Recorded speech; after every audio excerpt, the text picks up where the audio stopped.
اعوذ باللہ من الشیطان الرجیم، بسم اللہ الرحمن الرحیم۔ صفحہ نمبر ہے 530، اور ہم پڑھ رہے تھے پاکستان کی مشہور سیاسی شخصیات، جس میں اگلی سیاسی شخصیت ہے نواب ملک امیر محمد خان۔ نواب ملک امیر محمد خان آف کالا باغ 20 جون 1910 کو پیدا ہوئے۔ پنجاب یونیورسٹی سے گریجویشن کرنے کے بعد آکسفورڈ سے تعلیم مکمل کی۔ 1951 میں پنجاب اسمبلی اور 55 میں قومی اسمبلی کے رکن منتخب ہوئے۔ 1958 میں مارشل لاء لگا تو ایوب خان کی نظر انتخاب آپ پر پڑی۔ آپ کو 9 دسمبر 1958 کو پاکستان صنعتی ترقیاتی کارپوریشن کا چیئرمین منتخب کیا گیا۔ 1 جون 1960 کو محمد ایوب خان نے آپ کو مغربی پاکستان کا گورنر بنا دیا۔ ان کی زندگی کا اہم دور مغربی پاکستان کی گورنری کا ہی ہے۔ اس حیثیت سے آپ ستمبر 1966 تک فائز رہے۔ آپ سخت گیر جاگیردار مزاج رکھتے تھے۔ مارشل لاء کا غیر جمہوری دور آپ کے مزاج سے ہم آہنگ تھا۔ یہی وجہ تھی کہ ملک میں نظم و ضبط بحال رہا اور ملک میں تعمیر و ترقی کے کام دیانتداری سے ہوتے رہے۔ آپ نے محمد ایوب خان کی زرعی اصلاحات کو کامیاب بنانے کے لیے اپنی 22 ایکڑ زرعی زمین حکومت کے حوالے کی۔ مطلب سخت بھی تھے، کیونکہ پاکستانی قوم ہے ہی ڈنڈے کی، اور وہ آنیسٹ اور سنسیئر تھے، اس وجہ سے پھر حالات ٹھیک رہے۔ ستمبر 1966 میں ایوب خان اور نواب امیر محمد خان کے مابین اختلافات انتہا کو پہنچ گئے۔ چنانچہ ستمبر 1966 میں آپ مستعفی ہو کر کالا باغ چلے گئے۔ آپ جاگیرداری مزاج رکھتے تھے۔ گورنر مغربی پاکستان رہنے اور مارشل لاء دور میں پروان چڑھنے کی وجہ سے سخت گیر ہو گئے تھے۔ آپ نے یہی رویہ واپس جا کر خاندان میں اختیار کیا اور خاندان کے نامعلوم حملہ آوروں کے ہاتھوں 26 نومبر 1967 کو قتل ہو گئے۔ اگلی شخصیت ہیں منظور قادر۔ منظور قادر 1913 میں پیدا ہوئے۔ 1936 میں بیرسٹر بن کر عملی زندگی میں قدم رکھا۔ 1947 میں اثاثوں کی تقسیم کے ٹریبونل میں شامل ہو کر پاکستان کی نمائندگی کی۔ قیام پاکستان کے بعد حکومت پنجاب کے مشیر بنائے گئے۔ مارشل لاء 1958 میں ایوب خان نے آپ کو اپنا وزیر خارجہ بنایا۔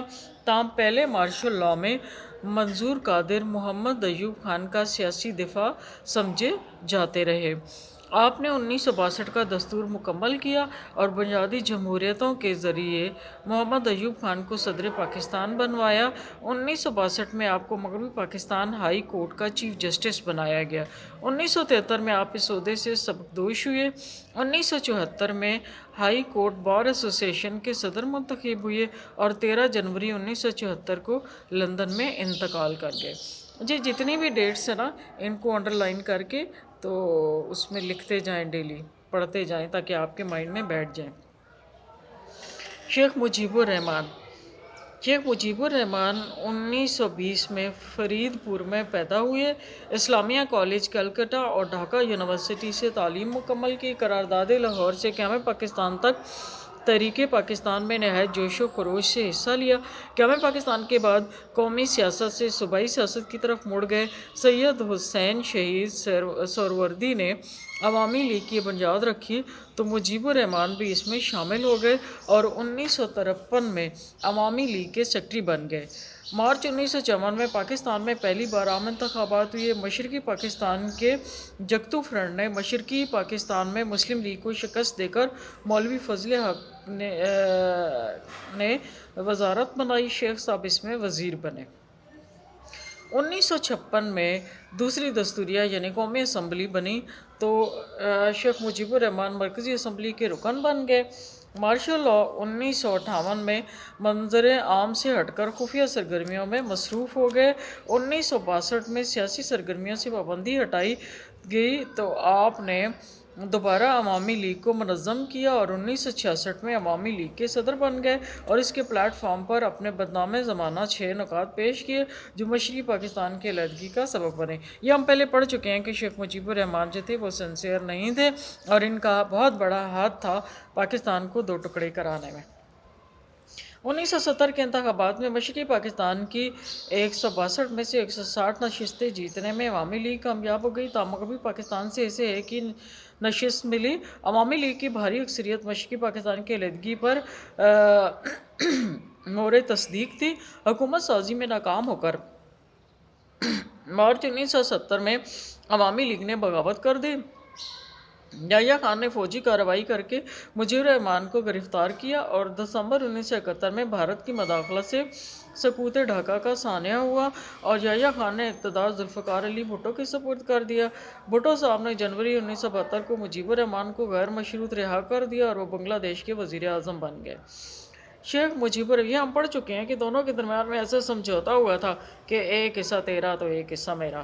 شیخ مجیب الرحمان نے بنگلہ دیش کی بنیاد سیکولرزم اور بنگالی ازم پر رکھی۔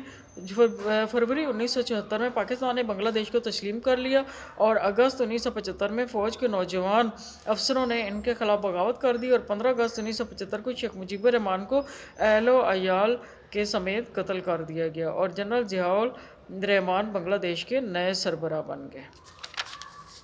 اگلی شاخص شخصیت ہے مولانا عبدالمجید بھاشانی۔ آپ 1989 میں آسام کے ایک گاؤں بھاشان میں پیدا ہوئے، اسی وجہ سے ان کو بھاشانی کہا جاتا ہے۔ ابتدا میں سیاست کا آغاز جمعیت العلماء ہند اور کانگریس سے کیا۔ تحریک خلافت میں بھرپور حصہ لیا اور 18 ماہ تک جیل میں رہے۔ بعد میں کانگریس اور جمعیت العلماء ہند کی سیاست سے بیزار ہو کر مسلم لیگ میں شمولیت کر لی۔ قیام پاکستان میں آسام کے ضلع سلہٹ کے عوام کی طرف سے پاکستان میں شمولیت کا فیصلہ آپ کی صحیح کا نتیجہ تھا۔ قیام پاکستان کے بعد مشرقی پاکستان میں مسلم لیگ کی سیاست سے مایوس ہو کر نیشنل عوامی پارٹی میں شمولیت کر لی۔ 1970 کے انتخابات میں مولانا بھاشانی نے انتخابات کا بائیکاٹ کر کے سیاسی میدان عوامی لیگ کے حوالے کر دیا، جس کے نتیجے میں شیخ مجیب الرحمان مشرقی پاکستان کی 162 نشستوں سے 160 پر قبضہ جمانے میں کامیاب ہو گئے۔ بنگلہ دیش کے قیام کے بعد بنگلہ دیش کی سیاست میں مولانا عبدالمجید بھاشانی کے لیے کوئی جگہ نہ رہی۔